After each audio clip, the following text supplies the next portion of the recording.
وداعيا إلى الله بإذنه وسراجا منيرا وبشر المؤمنين بأن لهم من الله فضلا كبيرا.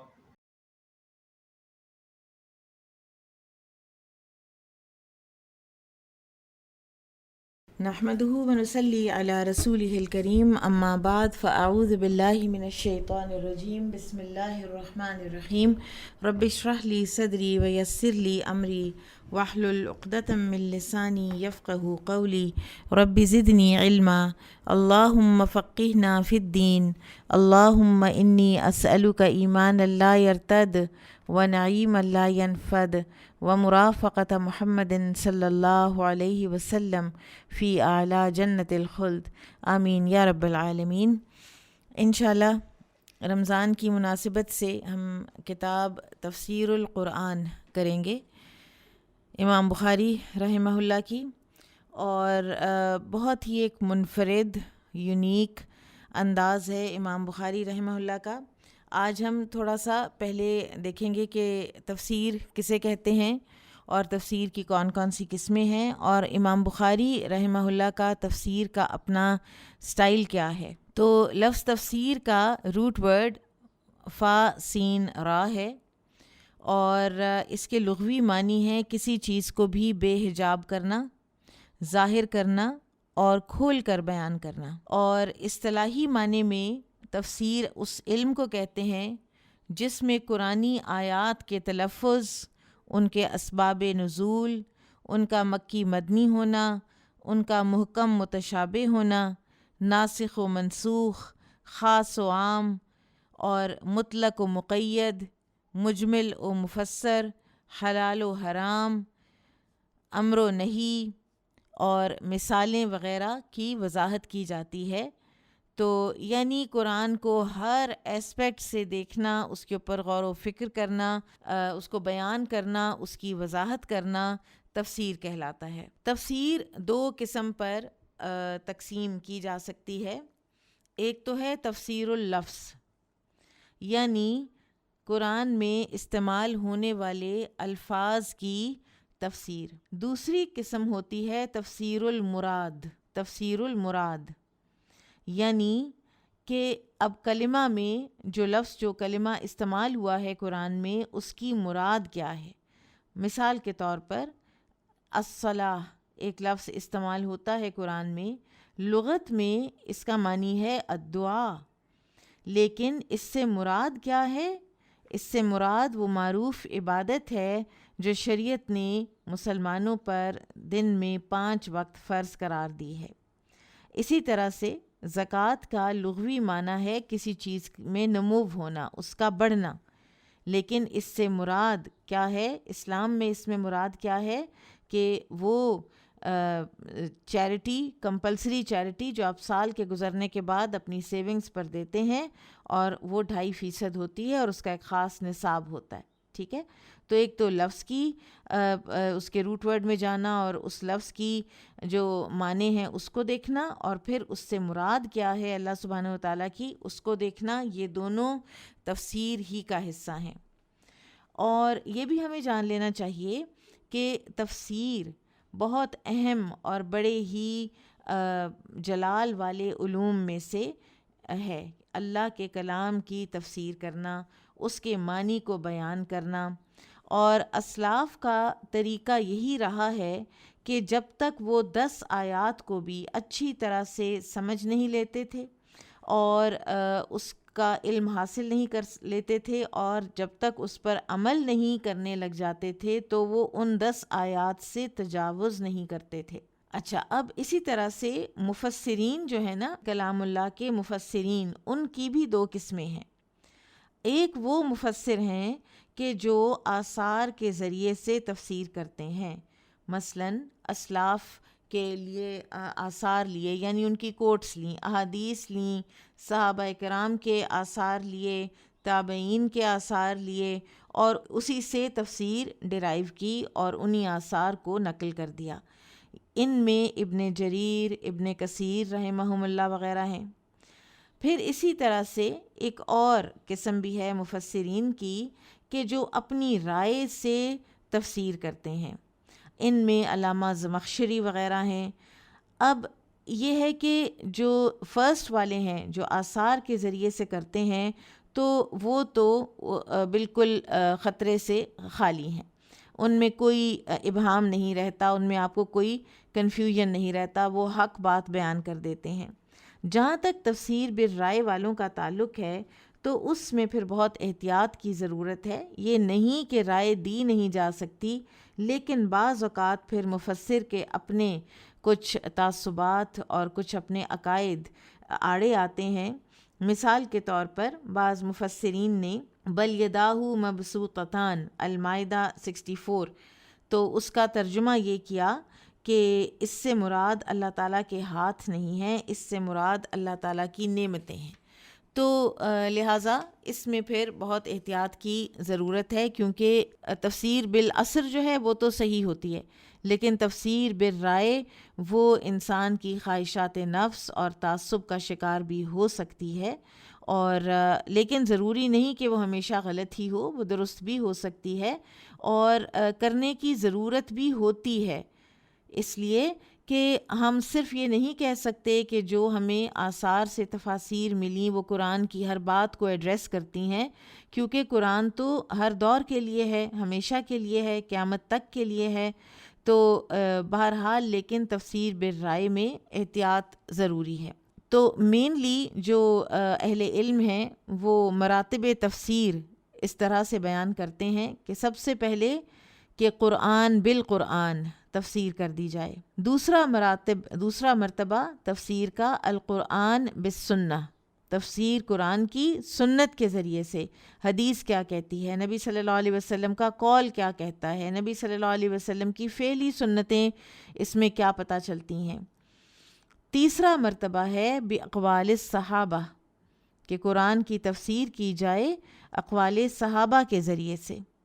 اور چوتھا مرتبہ ہے کبار تابعین کے جو اقوال ہیں ان کو بھی تفسیر میں رکھا جائے۔ تو یہ سب سے اعلیٰ مرتبے کی تفسیر ہوتی ہے کہ جس کو اس طرح سے قرآن کو ایکسپلین کیا جاتا ہے۔ اب تھوڑی سی اگزامپلز دیکھ لیتے ہیں۔ مثلاً تفسیر القرآن بالقرآن، اس کی بہت سی مثالیں ہمیں ملتی ہیں۔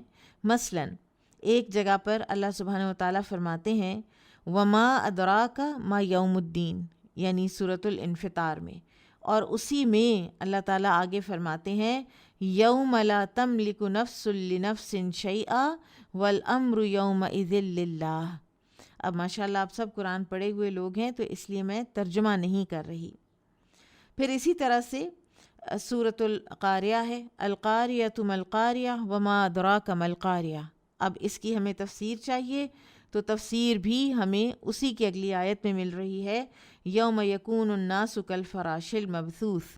تو یہ تو ایک ہی سورہ کے اندر کی اگزامپلز آ رہی ہیں نا، لیکن اس کی بہت سی مثالیں اس طرح کی بھی ہیں کہ قرآن کا ایک حصہ جو ہے وہ کسی اور جگہ پر کسی دوسرے حصے کے ذریعے سے اس کی تفسیر کر رہا ہوتا ہے۔ پھر ہے تفسیر القرآن بالسنہ، اس کی بھی بہت سی مثالیں ہیں، یہ نبی صلی اللہ علیہ وسلم کے قول سے بھی ہے، فعل سے بھی ہے۔ مثال کے طور پر سورہ یونس آیا 26 میں اللہ تعالیٰ نے فرمایا للذین احسنوا الحسنى وزیادہ، تو نبی صلی اللہ علیہ وسلم نے الزیادہ کی کیا تفسیر کی؟ آپ نے فرمایا کہ بالنظر الی وجہ اللہ، کہ الزیادہ جو ہے نا یہ اللہ تعالیٰ کے چہرے کو جو دیکھنا ہے، چہرے کا جو دیدار ہے، یہ اس کی طرف اشارہ ہے کہ جو اچھے کام کریں گے اس دنیا میں، قیامت میں انہیں اچھے کاموں کا اچھا بدلہ بھی ملے گا اور مزید زیادہ بھی ملے گا، اور زیادہ سے مراد نظر الی وجہ اللہ ہے۔ پھر اسی طرح سے جب اللہ سبحانہ وتعالیٰ نے یہ آیات نازل فرمائیں الذین آمنوا ولم یلبسوا ایمانہم بظلم، الانعام 82، تو صحابہ نے عرض کی کہ یا رسول اللہ ہم میں سے کون ہے کہ جو اپنے نفس پہ ظلم نہ کرتا ہو؟ تو نبی صلی اللہ علیہ وسلم نے اس کی تفسیر یوں بیان فرمائی الظلم ہنا بأنہ الشرک، یہاں پر ظلم سے مراد شرک ہے، یہ صحیح مسلم کی حدیث ہے، ٹھیک ہے؟ تو پھر لہٰذا ہمیں اس میں کوئی شک نہیں ہونا چاہیے کہ یہ واجب ہے کہ ہم جب بھی تفسیر کریں تو ہم نبی صلی اللہ علیہ وسلم کی بتائی ہوئی تفسیر کی طرف رجوع ضرور کریں۔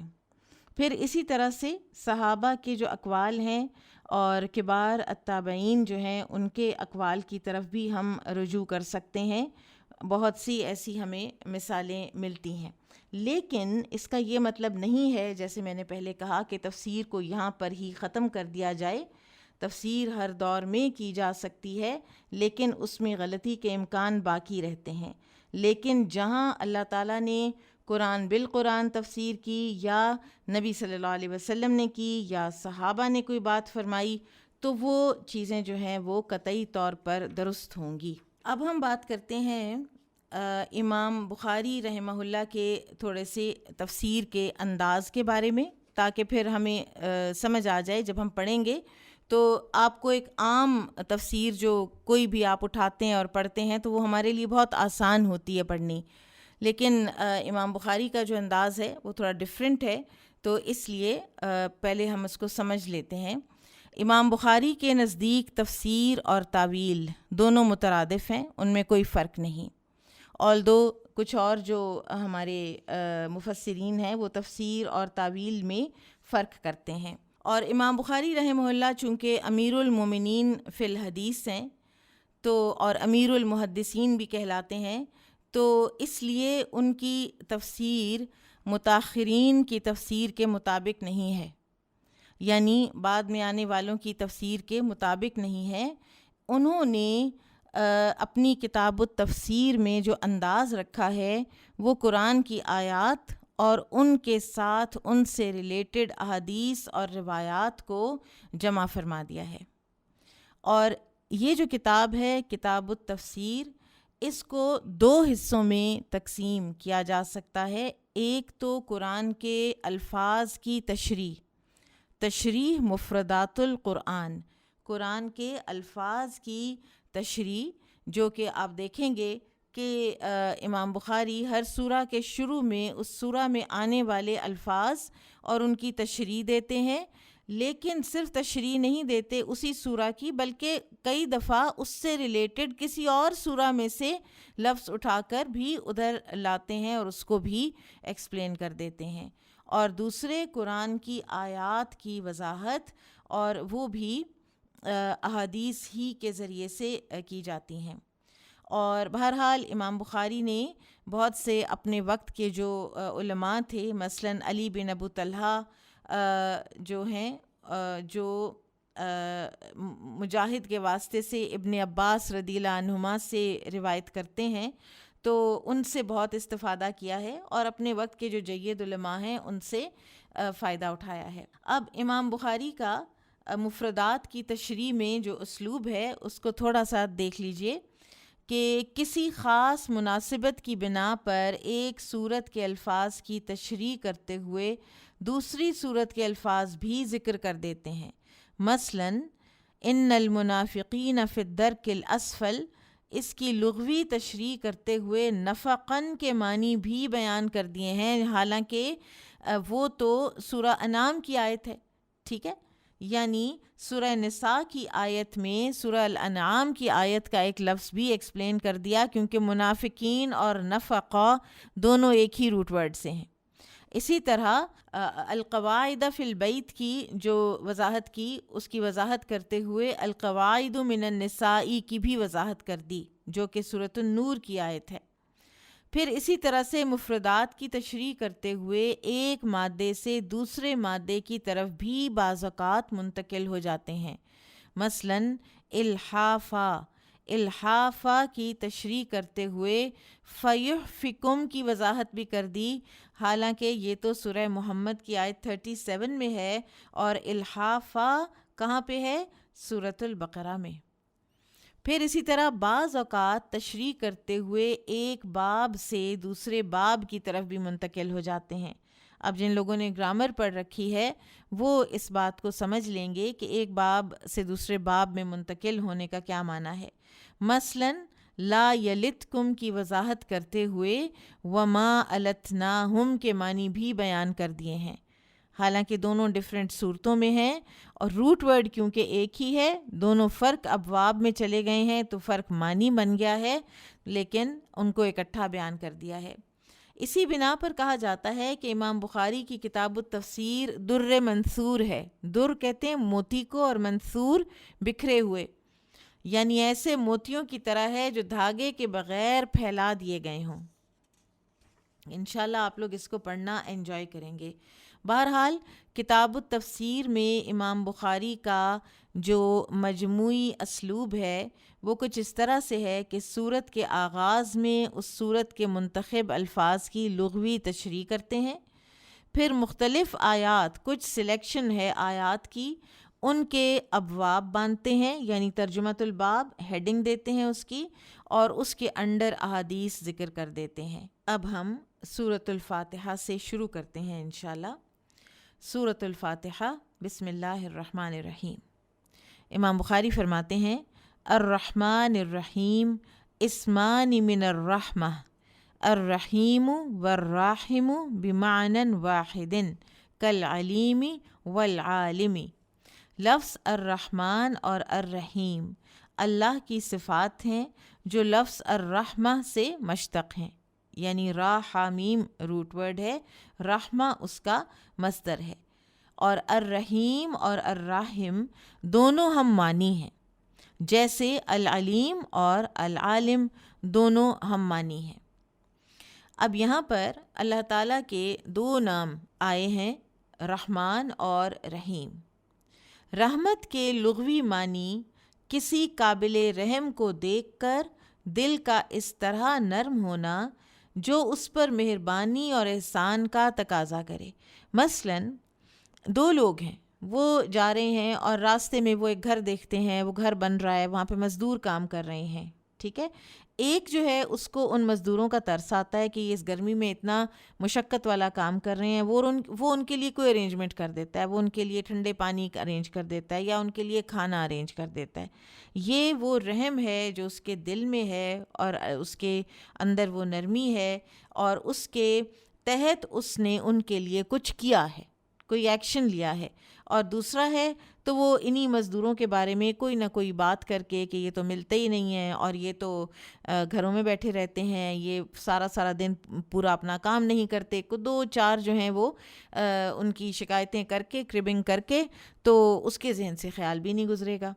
تو لہٰذا یہ رحم ہے۔ جیسے کہ نبی صلی اللہ علیہ وسلم سے ایک صحابی نے آ کے عرض کی تھی کہ یا رسول اللہ صلی اللہ علیہ وسلم، میں بکری کو ذبح کر رہا ہوتا ہوں تو مجھے بکری کا ترس آ رہا ہوتا ہے۔ تو آپ صلی اللہ علیہ وسلم نے اس کو بھی اس کے دل کا رحم قرار دیا تھا۔ یہ میں حدیث کا مفہوم بیان کر رہی ہوں۔ تو اسلاف کا کہنا ہے کہ اللہ تعالیٰ کے لیے صفت رحمت کو اس کی شان کے مطابق مبنی بر حقیقت تسلیم کیا جائے، یعنی یہ حقیقی صفت ہے۔ اور یہ کیسی ہے؟ ایک انسان کی، جیسے میں نے مزدوروں کی مثال دی، تو یہ ایک رحمت کی صفت ہے اس بندے کے اندر، لیکن وہ امپرفیکٹ لیول کے اوپر ہے۔ اللہ تعالیٰ کی رحمت کی صفت اس کی شان کے مطابق پرفیکشن کے لیول پر ہے، اور نہ ہی اس میں کسی قسم کی کوئی تشبیہ یا تمثیل کا پہلو نکالنا چاہیے، کیونکہ اللہ تعالیٰ کے ناموں میں ہم تشبیہ نہیں کر سکتے، تمثیل نہیں کر سکتے، تعطیل نہیں کر سکتے، تحریف نہیں کر سکتے، چینج نہیں کر سکتے، ڈینائی نہیں کر سکتے، کسی کی اگزامپل نہیں دے سکتے، یا کسی کے مثل اس کو قرار نہیں دے سکتے، ٹھیک ہے۔ تو رحمان اور رحیم دونوں ہی اللہ سبحانہ و تعالیٰ کی صفات ہیں۔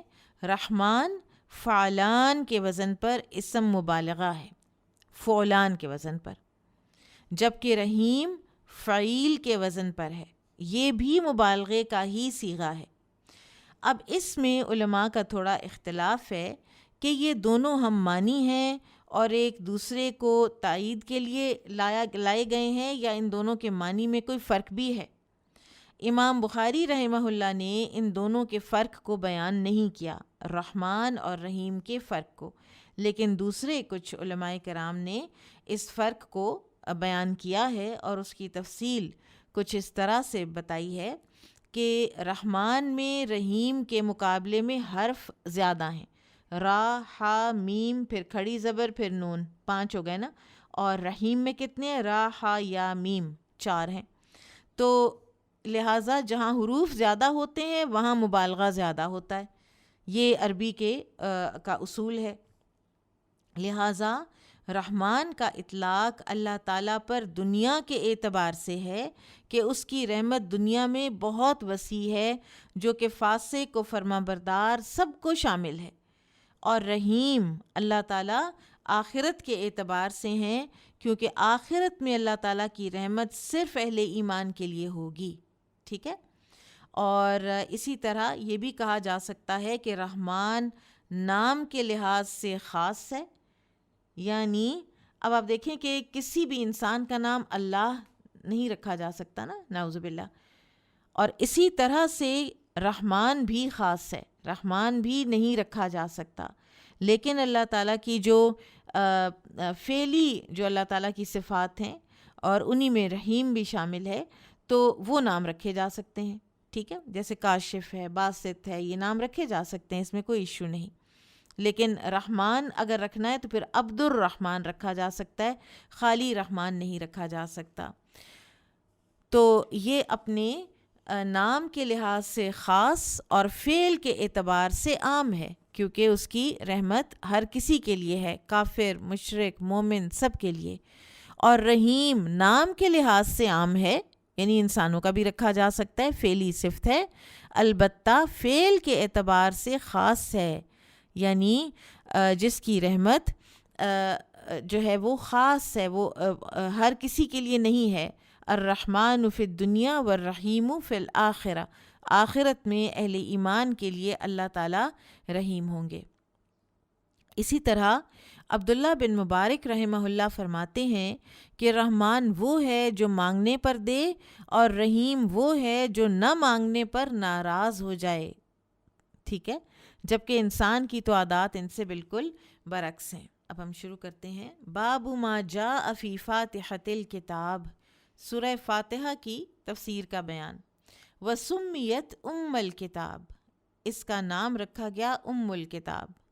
انہ یبدأ بکتابتها فی المصاحف، اس لیے کہ ابتدا کی جاتی ہے اسی کی کتابت کے ساتھ مصاحف میں، مصحف میں سب سے پہلے اسی کو لکھا جاتا ہے. وَيُبْدَأُ بِقِرَاءَتِهَا فِي الصَّلَاةِ، اور نماز کی بھی ابتدا اسی کی قرأت سے کی جاتی ہے. پھر امام بخاری کچھ الفاظ کی تشریح کرتے ہیں. الدین، الدین الجزاء فی الخیر والشر، الدین کے معنی بدلہ دینے کے ہیں، خواہ اچھا ہو یا برا. کما تدین تدان، یہ عربی کا محاورہ ہے کہ جیسا کرو گے ویسا بھرو گے. وقال مجاہد، اور مجاہد کہتے ہیں بالدین، کہ بالدین جو المعون میں استعمال ہوا ہے. ٹھیک ہے. وہاں سے مجاہد نے اب بالدین کو کیسے ایکسپلین کیا ہے؟ بالحساب، حساب کے معنی میں آیا ہے وہاں پر. مدینین، اب امام بخاری سورۃ الواقعہ کا بھی ورڈ لے آئے ہیں. مدینین محاسبین، یعنی حساب کیے گئے. فلولا ان کنتم غیر مدینین، اگر تم ہو نہ حساب لیے گئے، یعنی اگر تمہارا کوئی حساب کتاب نہیں ہونا. ترجعونہا ان کنتم صادقین، کچھ اس طرح سے آیات ہیں کہ پھر لے آؤ نا اس کو واپس، یہ جو جانے والا ہے اس کو واپس لے آؤ اگر تم سچے ہو. اب مختلف احادیث میں سورۃ الفاتحہ کے کئی نام آئے ہیں. مثلا الکنز خزانہ، الوافیہ، الشافیہ، سورۃ الحمد، سورۃ الصلاح، سورۃ الشفاء، سورۃ الاساس، سورۃ الشکر اور سورۃ الدعاء. اور پھر انہی ناموں میں سے ایک نام ام الکتاب بھی ہے، اور پھر ایک نام ام القرآن بھی ہے، کیونکہ یہ سورت قرآن کریم کے تمام مضامین کو اپنے اندر لیے ہوئے ہے، اور یہ تمام نام جو ہے نا یہ حدیث سے ثابت ہیں. اب امام بخاری نے 2 سبب بتائے ہیں سورۃ الفاتحہ کو سورۃ الفاتحہ کہنے کے. ایک یہ کہ مصاحف میں ابتدا اسی سے ہوتی ہے، اور دوسرے نماز کی ابتدا بھی اسی سورہ سے ہوتی ہے.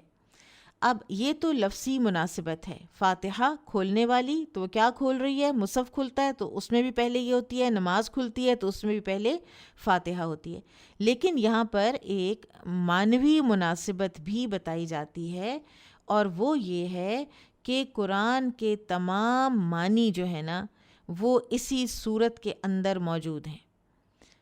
توحید الوہیہ، توحید ربوبیہ، توحید اسماء و صفات، اہل خیر کا ذکر، اہل شر کا ذکر، جزا سزا کا ذکر، سب کچھ جو قرآن نے آگے ایکسپلین کرنا ہے، جس کی اگزامپلز دینی ہے، جس کو لے کر چلنا ہے، وہ سب کا سب سورۃ الفاتحہ کے اندر موجود ہے۔ پھر اسی طرح سے جو فرمایا وَالدِّینُ الْجَزَاءُ فِی الْخَیْرِ وَالشَّرِّ، تو یہ الدین کہاں سے لیا امام بخاری نے؟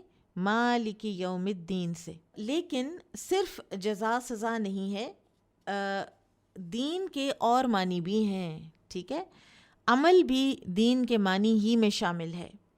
مثلاً جیسے سورہ آل عمران آیا 19 میں اللہ تعالیٰ فرماتے ہیں ان الدین عند اللہ الاسلام، تو یہاں پر دین بعض علماء کے نزدیک عمل کے معنوں میں ہے کہ آپ عمل کریں گے تو بس پھر اسلام کے طریقے پر ہی آپ نے عمل کرنا ہے۔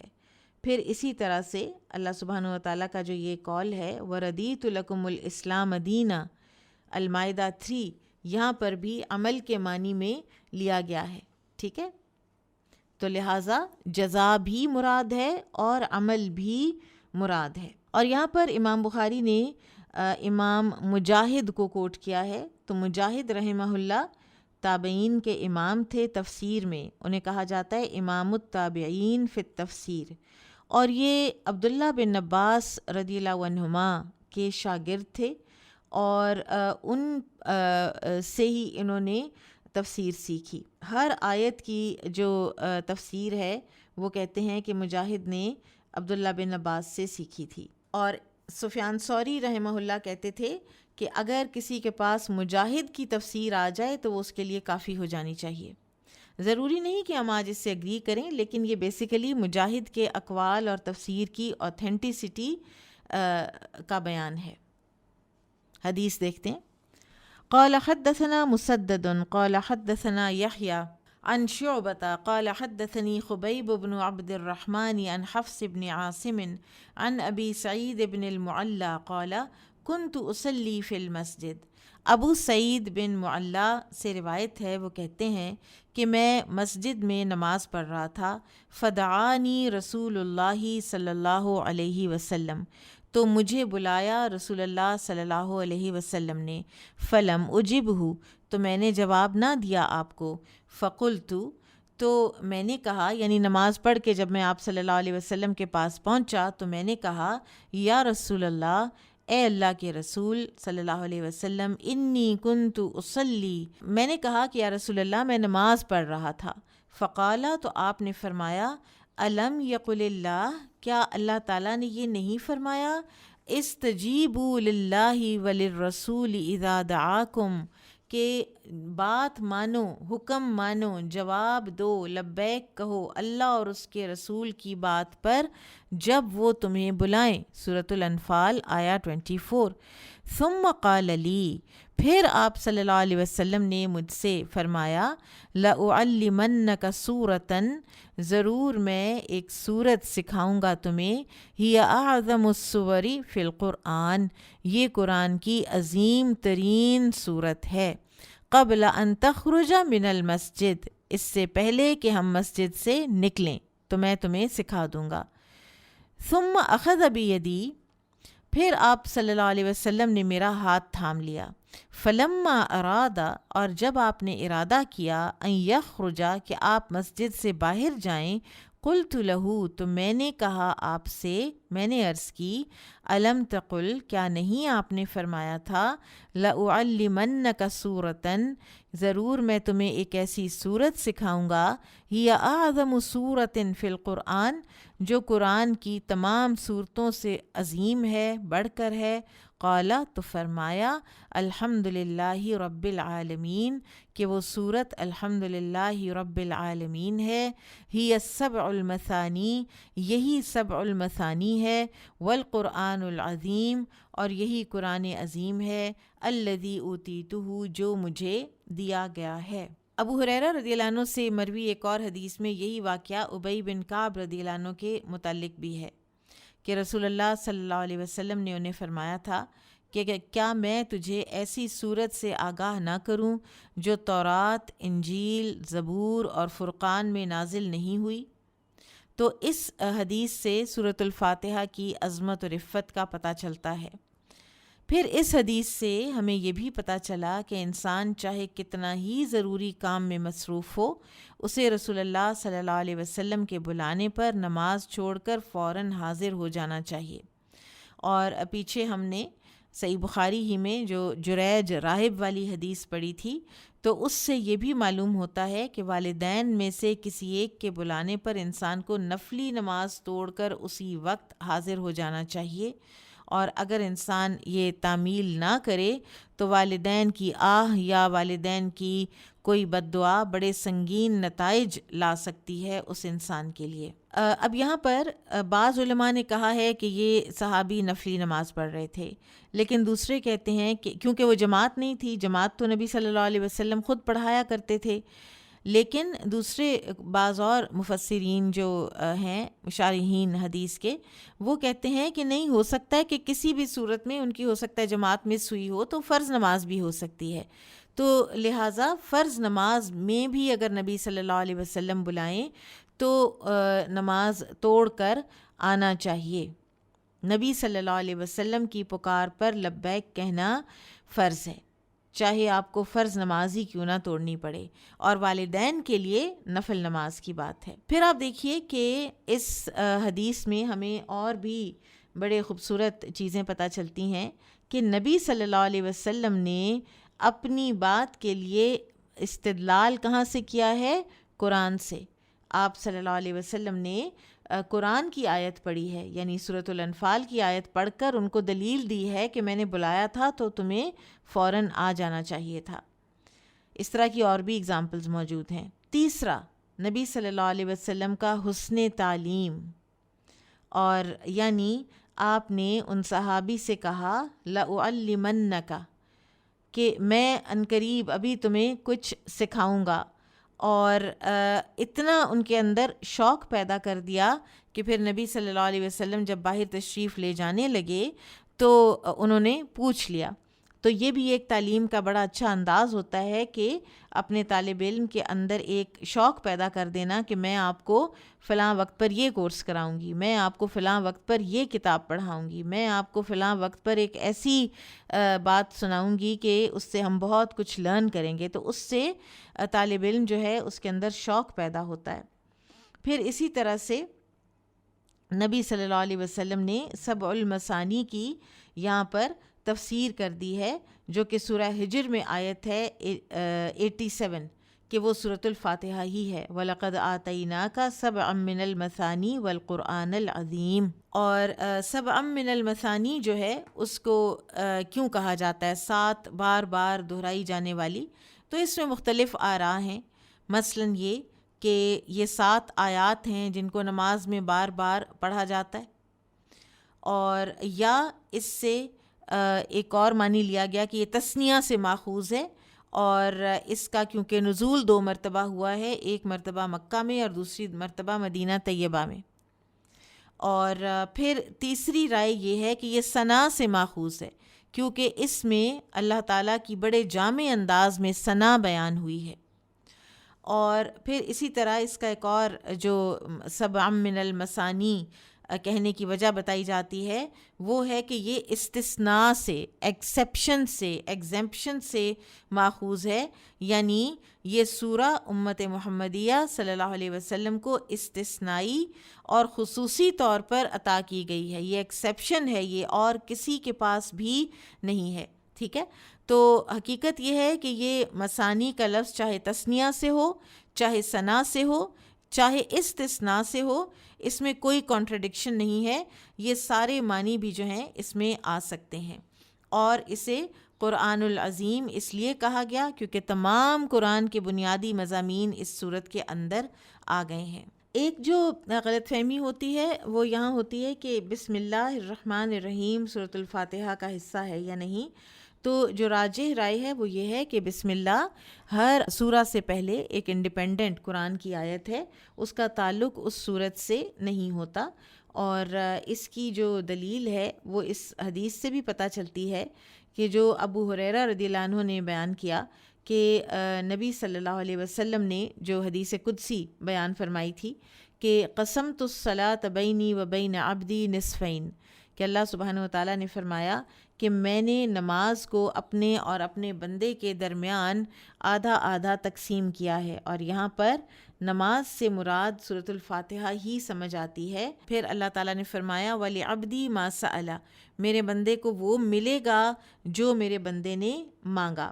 فَإِذَا قَالَ الْعَبْدُ، تو جب بندہ کہتا ہے الحمد للہ رب العالمین، جب بندہ الحمد للہ رب العالمین کہتا ہے، قال اللہ تعالی، تو اللہ تعالیٰ فرماتے ہیں حمدنی عبدی، میرے بندے نے میری حمد بیان کی۔ وَإِذَا قَالَ، اور جب وہ کہتا ہے الرحمن الرحیم، الرحمن الرحیم، قال اللہ تعالیٰ، تو اللہ تعالیٰ فرماتے ہیں اثنا علی عبدی، میرے بندے نے میری ثنا بیان کی۔ وَإِذَا قَالَ، اور جب وہ بندہ کہتا ہے مالک یوم الدین، مالک یوم الدین، قال، تو اللہ تعالیٰ فرماتے ہیں مجدنی عبدی، میرے بندے نے میری بزرگی، میری گلوری بیان کی۔ فَإِذَا قَالَ إِيَّاكَ نَعْبُدُ وَإِيَّاكَ نَسْتَعِينُ، اور جب بندہ کہتا ہے إِيَّاكَ نَعْبُدُ وَإِيَّاكَ نَسْتَعِينُ، قَالَ هَذَا بَيْنِي وَبَيْنَ عَبْدِي، تو وہ کہتا ہے، اللہ سبحانہ وتعالیٰ فرماتے ہیں یہ میرے اور میرے بندے کے درمیان ہے۔ وَلِعَبْدِي مَا سَأَلَ، اور میرے بندے کے لیے وہ ہے جو اس نے سوال کیا۔ فَإِذَا قَالَ، پھر جب بندہ کہتا ہے اهْدِنَا الصِّرَاطَ الْمُسْتَقِيمَ صِرَاطَ الَّذِينَ أَنْعَمْتَ عَلَيْهِمْ غَيْرِ الْمَغْضُوبِ عَلَيْهِمْ وَلَا الضَّالِّينَ، جب بندہ سورۃ الفاتحہ کی آخری آیات پڑھتا ہے قال هذا لعبدی ولعبدی ما سأل، یہ ہے میرے بندے کے لیے اور میرے بندے کو وہ ملے گا جس کا کہ اس نے سوال کیا۔ تو یہاں پر جو حدیث ہے وہ بسم اللہ الرحمن الرحیم سے شروع نہیں ہو رہی، بلکہ وہ الحمد للہ رب العالمین ہی سے شروع ہو رہی ہے۔ باب غیر المغضوب علیہم ولا الضالین، غیر المغضوب علیہم ولا الضالین کی تفسیر کا بیان۔ قال حدثنا عبد الله بن يوسف قال أخبرنا مالك عن سمي عن أبي صالح عن أبي هريرة رضي الله عنه أن رسول الله صلى الله عليه وسلم قال إذا قال الإمام، جب امام کہے، نبی صلی اللہ علیہ وسلم نے فرمایا کہ جب امام کہے غیر المغضوب علیہم ولا الضالین فقولوا آمین، تو تم کہا کرو آمین۔ فمن وافق قولہ، تو موافقت ہو گئی جس کے قول کی، قول الملائکہ، ملائکہ کے قول کے ساتھ، غفر لہ ما تقدم من ذنبہ، تو اس کے پچھلے تمام گناہ معاف کر دیے جائیں گے۔ اب یہاں پر فرشتوں کے آمین کہنے کا ایک تو یہاں پہ بات ہے، اور دوسری غیر المغضوب علیہم ولا الضالین جو ہیں یہ کون ہے، مغضوب علیہم کون لوگ ہیں اور الضالین کون ہیں، تو ان کی ایک عام ڈیفینیشن بھی ہے اور ایک خاص ڈیفینیشن بھی ہے۔ اب اس کی عام ڈیفینیشن مغضوب علیہ کی کون سی ہے؟ من علم الحق، جس نے جانا حق کو، فلم یتبعہ، لیکن پھر اس کی پیروی نہیں کی، جان بوجھ کے حق کو پہچان کے حق کو پوری ڈھٹائی کے ساتھ ریجیکٹ کر دیا، وہ مغضوب علیہ ہیں۔ اور الضالین کون ہیں؟ من عمل بالباطل جہلا بالحق، جنہوں نے باطل پر عمل کیا اپنی جہالت کی وجہ سے اس کو حق سمجھتے ہوئے۔ اب یہ جو پہلے والے ہیں ان میں خاص اگزامپل کس کی ہے؟ مغضوب علیہ الیہود، اور الضالون میں خاص اگزامپل کس کی ہے؟ نصارہ کی۔ تو اسی لیے امام سفیان بن عیینہ رحمہ اللہ وہ فرماتے تھے کہ ہمارے علماء میں سے اہل ایمان کے علماء میں سے جو جس کا یعنی جو بھٹک گیا یا جو فساد کی طرف مائل ہو گیا تو وہ یہود کے مشابہ ہے، اور ہمارے عباد میں سے یعنی عبادت گزاروں میں سے جو بھٹکا بہکا یعنی ایکسٹریم کا شکار ہوا تو وہ نصارہ کے ساتھ مشابہ ہے۔ تو ان دونوں میں سے کون سا گناہ زیادہ بڑا ہے؟ تو زیادہ گناہ بڑا ہے مغضوب علیہ والے لوگوں کا، جنہوں نے حق کو جانا اور پھر اس کی مخالفت کی۔ اچھا، جو نصارہ ہیں نا، ان میں پھر جو ان کے راہب ہیں وہ تو رہبانیت کو حق سمجھتے ہوئے انہوں نے ڈیویٹ کیا نا، لیکن نصارہ کے بھی علماء میں سے کچھ ایسے ہیں کہ جو حق کو جانتے ہوئے بھی حق کو نہیں مانتے اور اس پر عمل نہیں کرتے، تو ان کا پھر شمار مغضوب علیہ میں سے ہوتا ہے۔ اچھا، اس حدیث میں بھی ہمیں بہت سے فوائد حاصل ہوتے ہیں۔ سب سے پہلے یہ کہ اذا امن الامام فامنوا، کہ جب امام آمین کہے تو اس کے ساتھ آمین کہو۔ اچھا، عام طور پر ایک امام اور مقتدی کا کیا آپس میں ہوتا ہے ریلیشن شپ، کہ امام کے فوراً بعد امیجیٹلی آفٹر دا امام، نہ اس سے پہلے نہ اس کے ساتھ نہ اس سے بہت دیر کے بعد، امیجیٹلی آفٹر دا امام رکوع میں جانا ہے، سجدے میں جانا ہے، سجدے سے اٹھنا ہے۔ لیکن آمین جو ہے وہ امام کے ساتھ کہنی ہے، جب امام کہہ رہے ہیں اسی وقت کہیں۔ دوسری بات یہ پتہ چلتی ہے کہ امام کے آمین کہنے پر ملائکہ بھی آمین کہتے ہیں۔ امام نے ظاہر ہے پیچھے دعا مانگی اور اس دعا پر آمین کہہ رہے ہیں نا، تو ملائکہ بھی اس دعا پر آمین کہہ رہے ہیں۔ تو آمین کا مطلب ہوتا ہے اے رب قبول کر، اور یہ ایک طرح سے دعا پر مہر لگا دینے والی بات ہے۔ تو ملائکہ بھی اس پر آمین کہتے ہیں۔ پھر اسی طرح سے ہمیں یہ بھی پتہ چلتا ہے کہ آمین کہنے میں جلدی کرنی چاہیے، یعنی امام کے ساتھ ہی کہنی چاہیے تاکہ اس کا فضل ہم سے ضائع نہ ہو جائے۔ پھر حدیث میں نبی صلی اللہ علیہ وسلم نے فرمایا غفر لہ ما تقدم من ذنبہ، کہ اس کے پچھلے سارے گناہ معاف ہو جائیں گے۔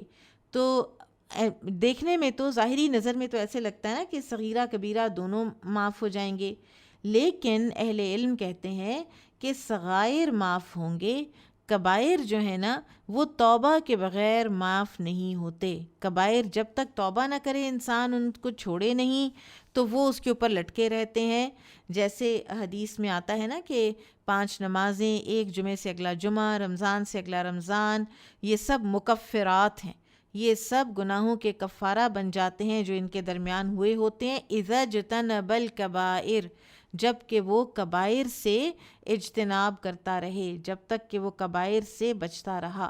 تو لہٰذا کبیرہ جو ہے وہ توبۃ النصوح سے جائیں گے، اور صغائر جو ہیں وہ اس طرح کی ساری جو ہمارے لیے اللہ تعالیٰ نے کلینزنگ کے پروسیس رکھے ہوئے ہیں، ان سے ہمارے صغائر معاف ہوتے رہتے ہیں۔ پھر اس حدیث سے ہمیں پتہ چلتا ہے کہ اللہ تعالیٰ کی عنایت ہے یہ بنی آدم پر کہ اللہ تعالیٰ نے ملائکہ کو آمین کہنے کے لیے متعین کر دیا انسانوں کی دعا پر۔ پھر اسی طرح سے ہمیں یہ بھی پتہ چلتا ہے کہ ملائکہ بولتے ہیں، ٹھیک ہے، جیسا کہ ان کے وہ فعل وہ ایکشن کرتے ہیں، اسی طرح سے وہ بولتے بھی ہیں۔ تو بعض جو ملحدین ہیں اور کچھ ڈیویٹڈ جو عقائد والے لوگ ہیں، اور وہ کہتے ہیں کہ ملائکہ جو ہیں یہ خیر کی قوت کو کہتے ہیں، اور شیطان یا شیاطین جو ہیں یہ شر کی قوت ہے، یہ کوئی سیپریٹ الگ سے مخلوقات نہیں ہیں، بینگز نہیں ہیں، ٹھیک ہے۔ لیکن ہمیں قرآن و حدیث سے صاف پتہ چلتا ہے، اور اس آیت سے بھی پتہ چلتا ہے کہ ملائکہ جو ہیں وہ ایک بینگ ہیں الگ سے، ان کے اجسام نہیں ہوتے، یعنی ان کے اجسام ہمارے جیسے نہیں ہوتے، اجسام ہوتے ہیں فزیکلی، ان کے جسم ہوتے ہیں، لیکن انسانوں جیسے نہیں ہوتے۔ اللہ سبحانہ وتعالیٰ سورہ فاطر آیت نمبر 1 میں فرماتے ہیں جاعل الملائکۃ رسلا اولی اجنحۃ مثنی وثلاث ورباع۔ پھر اس حدیث سے ہمیں یہ بھی پتہ چلتا ہے کہ ہر مسجد میں جہاں پہ جماعت ہو رہی ہوتی ہے وہاں پہ ملائکہ موجود ہوتے ہیں۔ تو کیا لوگ جو گھروں میں نماز پڑھتے ہیں کسی وجہ سے گھر میں جماعت کر لیتے ہیں تو کیا وہاں بھی ملائکہ آتے ہیں؟ تو اس میں علماء یہ کہتے ہیں کہ جو مسجد میں جانے کے حوالے سے معذور ہیں اور اس لیے گھر میں جماعت کر رہے ہیں تو وہاں تو ملائکہ آتے ہیں، لیکن جو مسجد میں جانے سے معذور نہیں ہیں اور پھر بھی گھر میں جماعت کر رہے ہیں تو وہاں کے بارے میں ہم کچھ نہیں کہہ سکتے۔ اور البتہ خواتین کا معاملہ فرق ہے، وہ جہاں بھی نماز پڑھیں گی انشاءاللہ تو ان کی جماعت میں ضرور فرشتے حاضر ہوں گے، کیونکہ خواتین کے لیے مسجد میں جانا فرض نہیں ہے۔ سورۃ البقرہ۔ آمین کے بارے میں ایک اور آپ کو روایت بتا دیتی ہوں کہ عبداللہ بن زبیر رضی اللہ عنہ اور امامت کراتے تھے تو ان کے پیچھے نماز ادا کرنے والے اونچی آواز سے آمین کہتے، یہاں تک کہ مسجد ان کی آواز سے گونج اٹھتی تھی۔ چلیں جی سورۃ البقرہ پہ ہم آ جاتے ہیں۔ سورۃ البقرہ کا تعارف بریف کیا ہے؟ مدنی دور کی سورہ ہے، طویل ترین سورہ ہے، اس میں بہت سے احکامات ہیں، اور اس کو البقرہ کیوں کہا جاتا ہے کہ اس سورت میں ایک گائے کا واقعہ بیان ہوا ہے جسے بنی اسرائیل نے ذبح کرنا تھا، تو اسی لیے اس کا نام بقرہ رکھ دیا گیا۔ 286 اس کی آیات ہیں، اور اس میں کہا جاتا ہے کہ 15 مثالیں اور 500 حکمتیں بیان ہوئی ہیں۔ اس کو پڑھنا، نبی صلی اللہ علیہ وسلم نے فرمایا، اس کو پڑھنا باعث برکت ہے اور اس کو چھوڑنا باعث حسرت ہے، اور جس گھر میں البقرہ پڑھی جائے اس گھر میں شیطان نہیں آتا، اپنے فساد اور اپنی نیگیٹیوٹیز لے کر وہ وہاں نہیں پہنچتا۔ ہمارے گھروں میں جو بعض اوقات ہمیں ان ریسٹ محسوس ہو رہا ہوتا ہے تو ہم اس کا اصل علاج تو کرتے ہی نہیں ہیں، تو اصل علاج ہے کہ آپ البقرہ پڑھیں، خود پڑھیں۔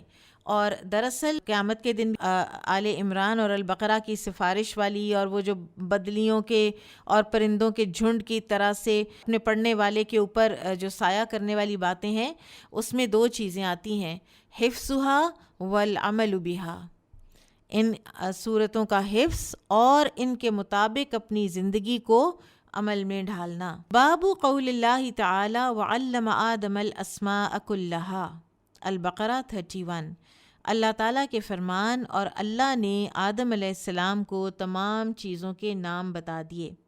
اب آپ کو پتہ ہے وہ پورا رکوع ہے، اور یہ آدم علیہ السلام کی تخلیق کا واقعہ جو ہے یہ قرآن میں 7 مرتبہ بیان ہوا ہے، اور ہر مرتبہ اس میں سے ہمیں مختلف اور اچھوتے اور نئے اسباق ملتے ہیں۔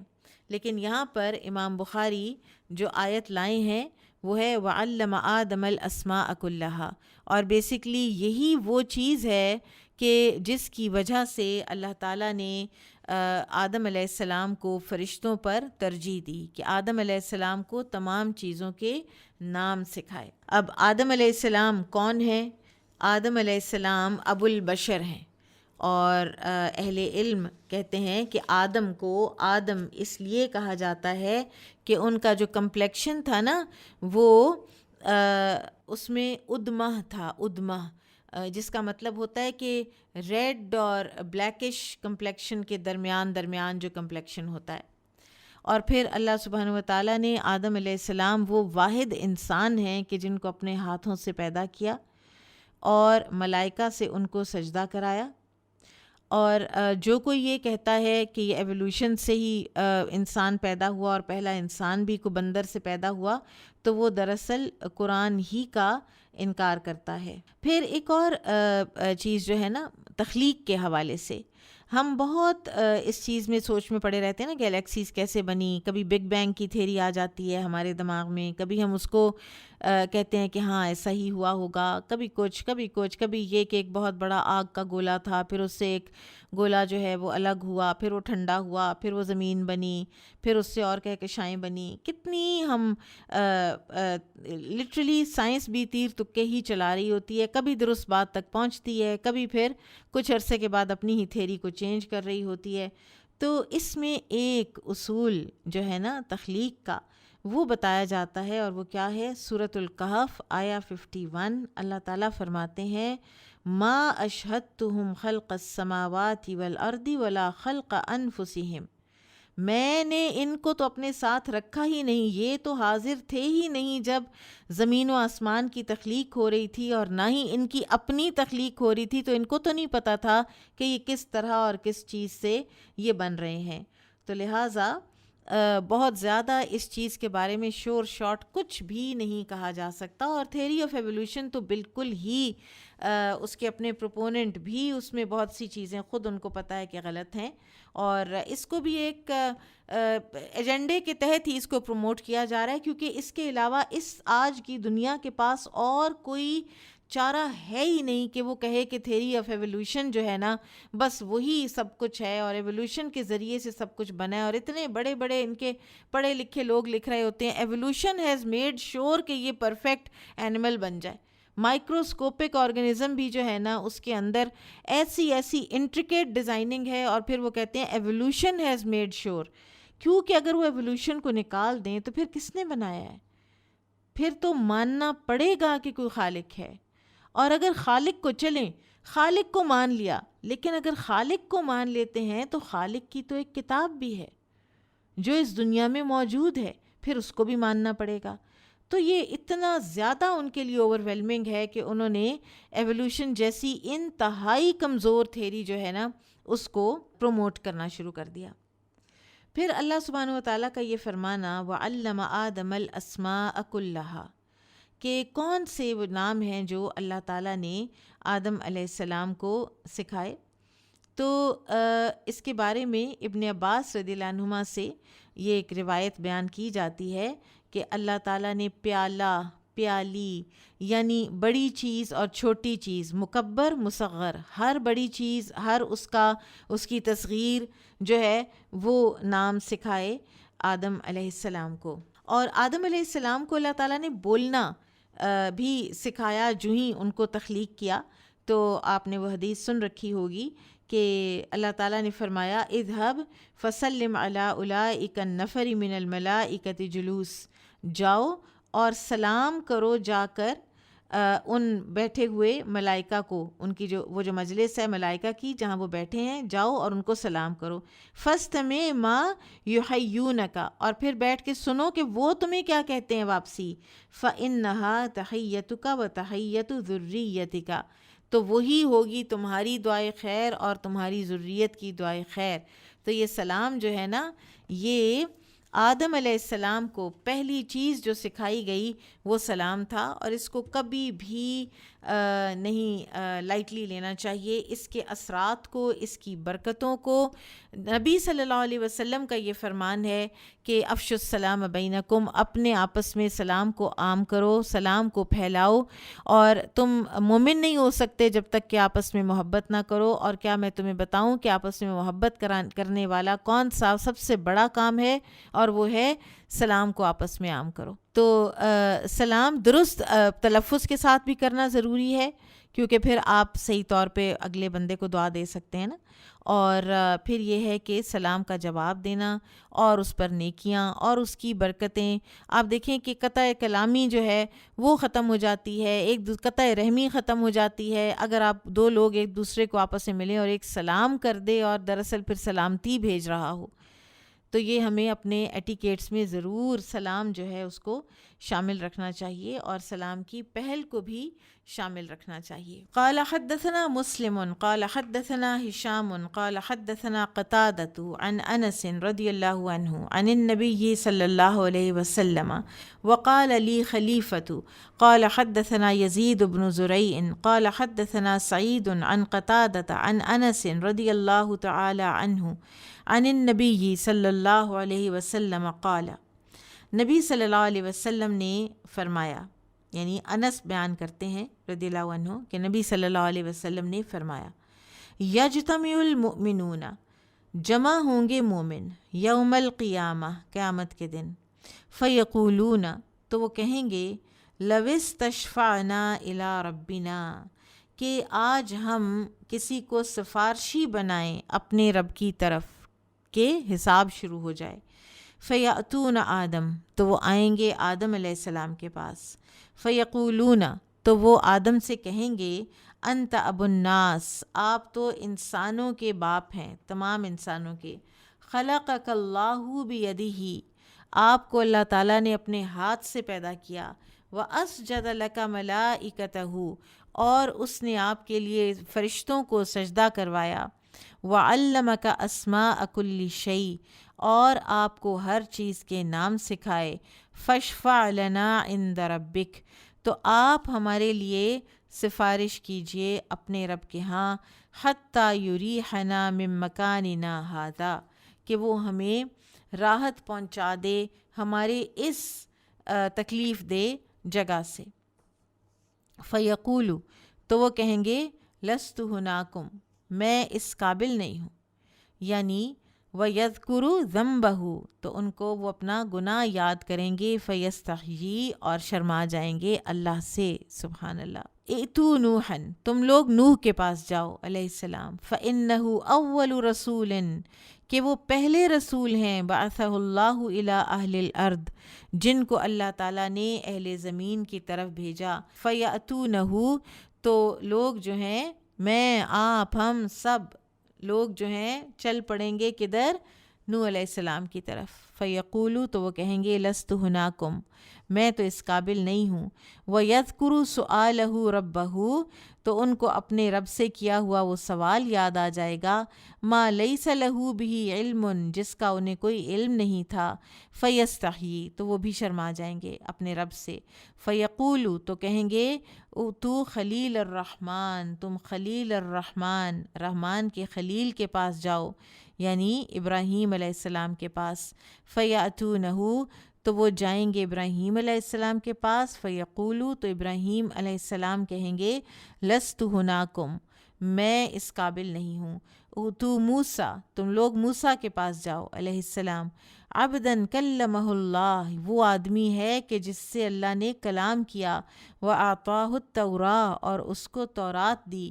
فیأتونہ، تو لوگ جو ہیں وہ موسیٰ علیہ السلام کے پاس آئیں گے، فیقولو، تو وہ کہیں گے لست ہناکم، میں تو اس قابل نہیں ہوں۔ وَيَذْكُرُ قَتْلَ النَّفْسِ بِغَيْرِ نَفْسٍ، اور وہ اپنا ایک ناحق قتل جو ہے وہ یاد کریں گے۔ فَيَسْتَحْيِي مِن رَبِّهِ، اور رب سے حیا کریں گے۔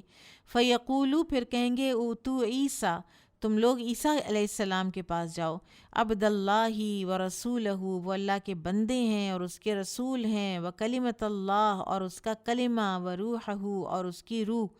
فیقولو، تو لوگ جب عیسیٰ علیہ السلام کے پاس جائیں گے تو وہ کہیں گے لست ہناکم، میں تو اس قابل نہیں ہوں۔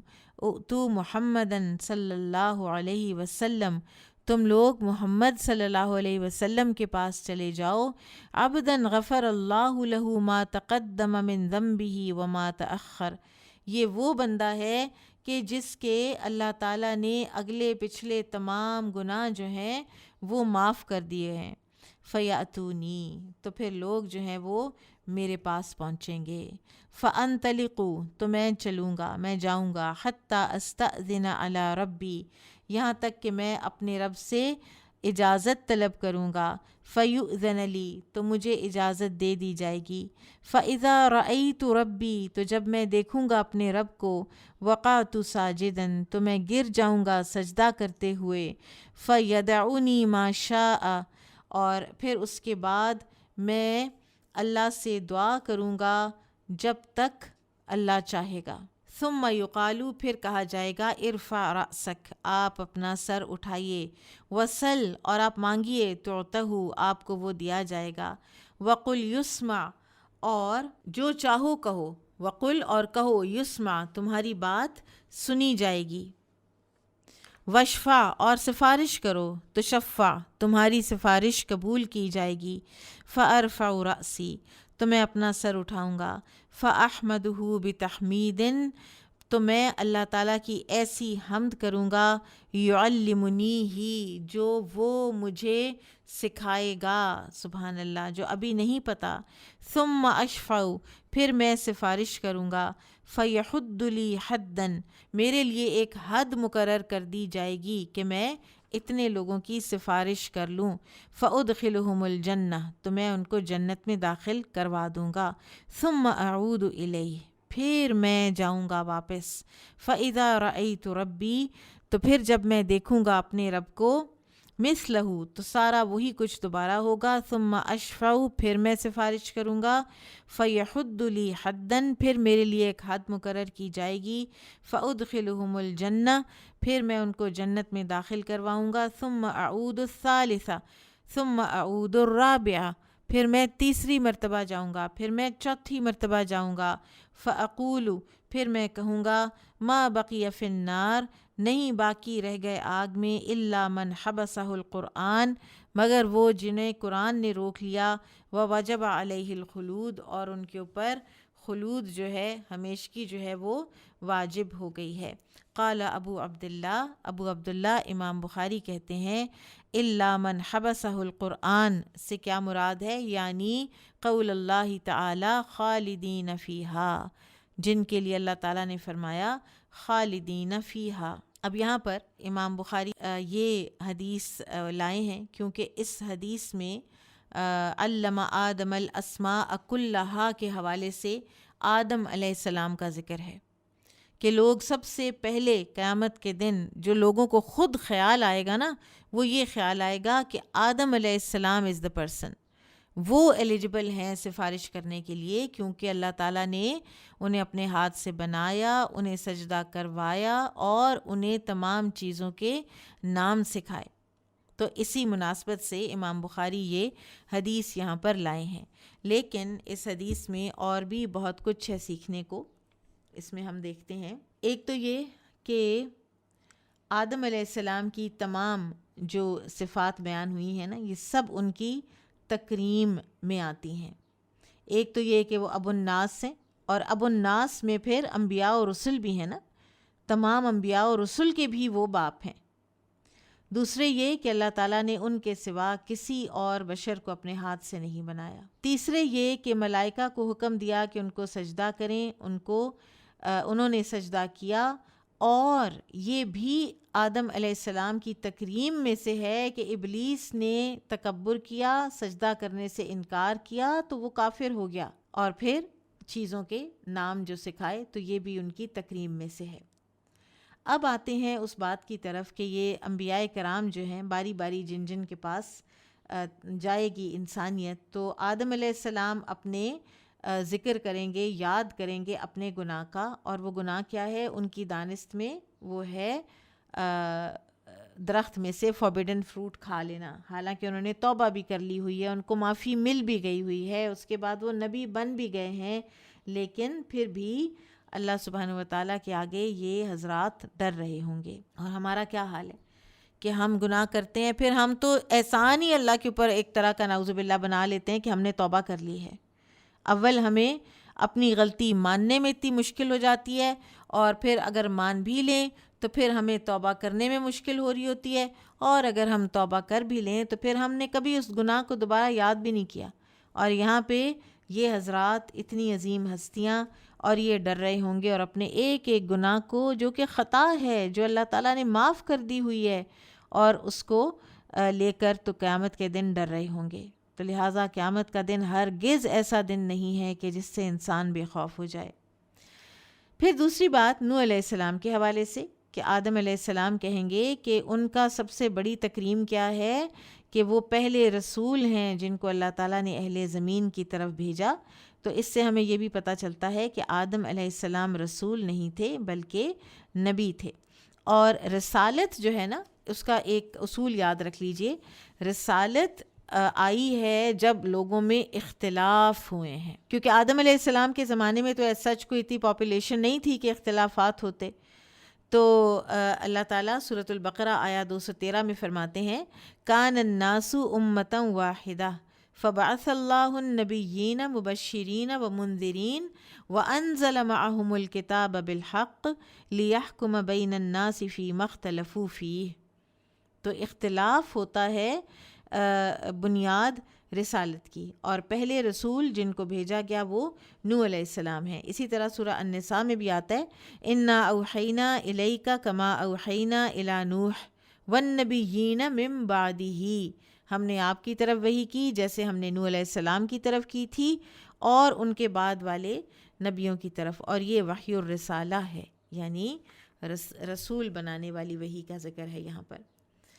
اب انہوں نے کون سا سوال کیا تھا جس کو وہ یاد کر رہے ہوں گے وہاں پر، حالانکہ وہ اسی وقت انہوں نے توبہ کر لی تھی جب 950 سال کی تبلیغ کے بعد طوفان آیا اور اپنے بیٹے کو آنکھوں کے سامنے غرق ہوتا دیکھ کر تو پکار اٹھے تھے، ربی ان ابنی من اہلی و ان وعدک الحق، سورہ ہود آیا 45، کہ اے میرے رب میرا بیٹا میرے اہل میں سے ہے، میرے گھر والوں میں سے ہے، ہی از مائی فیملی، تو تیرا وعدہ سچا ہے۔ تو اللہ سبحانہ و تعالیٰ نے کیا فرمایا تھا، انہ لیس من اہلک انہ عمل غیر صالح فلا تسألنی ما لیس لک بہ علم انی اعظک ان تکون من الجاہلین، ہود 46۔ تو اس بات سے ڈرتے ہوئے کہ مجھے اللہ تعالیٰ نے منع کیا ایک ایسی دعا سے جو میں مانگ بیٹھا تھا، تو وہ کہیں گے میں تو اس قابل ہی نہیں کہ میں کسی کی سفارش کر سکوں۔ پھر ابراہیم علیہ السلام کا یہاں پر تو جو انہوں نے اپنا عذر بتایا وہ یہاں پر مذکور نہیں، لیکن ایک اور جو بخاری ہی کی آئے گی حدیث، تو اس میں یہ موجود ہے کہ ان کو یہ تھا کہ میں نے کوئی 3 جھوٹ بولے ہیں، وہ بھی انہوں نے اپنی دانست میں ان کو جھوٹ سمجھ رکھا ہے، ٹھیک ہے، ورنہ وہ میکسیمم جو پہنچتے ہیں تو وہ توریہ تک پہنچتے ہیں۔ پھر موسیٰ علیہ السلام اپنے اس قتل خطا کو یاد کریں گے جب انہوں نے فرعون کے آدمی جو تھا، قبطی جو تھا، اس کے مقابلے میں اسرائیلی کی حمایت کرتے ہوئے اس کو مکہ مارا تو وہ مر گیا، اور اس وقت بھی انہوں نے کہا تھا رب انی ظلمت نفسی فاغفر لی فغفر لہ، انہوں نے کہا اللہ میں اپنے نفس پہ ظلم کر بیٹھا ہوں، مجھے معاف کر دے، تو اللہ نے معاف کر دیا تھا، انہ هو الغفور الرحیم۔ اس کے باوجود وہ ڈر رہے ہیں اور اپنے آپ کو اس قابل نہیں سمجھ رہے۔ آپ دیکھیے یہاں سے ہمیں تمام انبیاء کرام کی ہیوملٹی پتہ چلتی ہے، آپ کی عاجزی و انکساری پتہ چلتی ہے، اور ساتھ ہی یہ بھی پتہ چلتا ہے کہ ایک دوسرے کے سیلینٹ فیچرز بتا رہے ہیں، ایک دوسرے کی تعریفیں کر رہے ہیں۔ تو موسیٰ علیہ السلام عیسیٰ علیہ السلام کے پاس بھیجتے ہیں کہ میں تو وہ کچھ ہوں ہی نہیں جو وہ ہیں، وہ اللہ کے بندے، اللہ کے رسول، اس کا کلمہ، اس کی روح، ٹھیک ہے۔ اب یہاں پر عبداللہ اور رسول میں تو کوئی اشکال نہیں، لیکن کلمۃ اللہ اور روح اللہ یہ دونوں جو ہے نا یہ تشریف کے لیے ہیں، یہ اس کو اضافت تشریفی کہا جاتا ہے، عیسیٰ علیہ السلام کی تکریم کے لیے، ان کی عزت کے اضافے کے لیے، کہ ظاہر ہے وہ ایک خرق عادت طریقے سے وہ پیدا ہوئے، تو اس لیے ان کی اضافت اللہ تعالیٰ نے اپنی طرف کی تکریم اور تشریف کے لیے۔ تو پھر یہ معنی ہے کہ وہ ایک کلمہ کن سے پیدا ہوئے نا، وہ ایک عام جیسے بچہ جس طرح سے پیدا ہوتا ہے ماں اور باپ کے مادے سے، تو اس سے وہ پیدا نہیں ہوئے، تو وہ صرف مریم علیہ السلام کے اندر وہ کلمہ پھونک دیا گیا اور وہاں وہ پلنے لگے، جیسے کہ اللہ تعالیٰ نے آل عمران میں فرمایا ان مثل عیسیٰ عند اللہ کمثل آدم خلقہ من تراب ثم قال له کن فیکون۔ پھر اسی طرح سے روح بھی جو ہے اس کی بھی اضافت کرنا اپنی طرف، وہ بھی تشریف کی اضافت ہے۔ اب عیسیٰ علیہ السلام رسول اللہ صلی اللہ علیہ وسلم کی طرف بھیجیں گے، عیسیٰ علیہ السلام رسول اللہ صلی اللہ علیہ وسلم کی طرف بھیجیں گے، اور آپ دیکھیے کہ ہر نبی جو ہے نا وہ بتا رہے ہیں دوسرے نبی کی صفت کے ریزن بتا رہے ہیں کہ دوسرے کے پاس اس لیے جاؤ۔ اب عیسیٰ علیہ السلام رسول اللہ صلی اللہ علیہ وسلم کی جو صفت بتاتے ہیں نا، وہ اور بھی بہت سی صفات ہیں آپ صلی اللہ علیہ وسلم کی، آپ خاتم النبیین ہیں، آپ رحمت للعالمین ہیں، ٹھیک ہے، آپ کو معراج نصیب ہوئی، آپ نے امامت کرائی مسجد اقصیٰ میں تمام انبیاء کرام کو، لیکن جو صفت بتائی ہے عیسیٰ علیہ السلام نے وہ قابل غور ہے، غفر اللہ لہ ما تقدم من ذنبہ وما تأخر، کہ اللہ تعالیٰ نے ان کے تمام اگلے پچھلے گناہ معاف کر دیے ہیں۔ تو یہ ہے شفاعت کا مقام، کہ جو گنہگار ہوتا ہے نا، جو گنہگار ہوتا ہے وہ تو محتاج ہے کہ اس کی سفارش کی جائے، اور رسول اللہ علیہ السلام وہ تو مرحوم اور مغفور ہیں، یعنی ان پر رحم کیا گیا ہے اور ان کی مغفرت کی گئی ہے، کمن لا ذنب لہ، گویا کہ ان کا کوئی گناہ ہے ہی نہیں۔ اب آپ دیکھیے پچھلے انبیاء کرام کا بھی نہیں ہے، لیکن یہاں پر رسول اللہ صلی اللہ علیہ وسلم کے لیے جو اللہ تعالیٰ نے قرآن میں اعلان فرمایا نا سورہ فتح میں، وہ کہیں اور کسی نبی کے لیے بھی اعلان نہیں فرمایا۔ تو اس لیے پھر رسول اللہ صلی اللہ علیہ وسلم اپنی اس خاص خصوصیت، خصائص آپ کے اور بھی بہت سے ہیں، لیکن اس خصوصیت کی بنا پر آپ صلی اللہ علیہ وسلم تمام انسانوں کی شفاعت کریں گے۔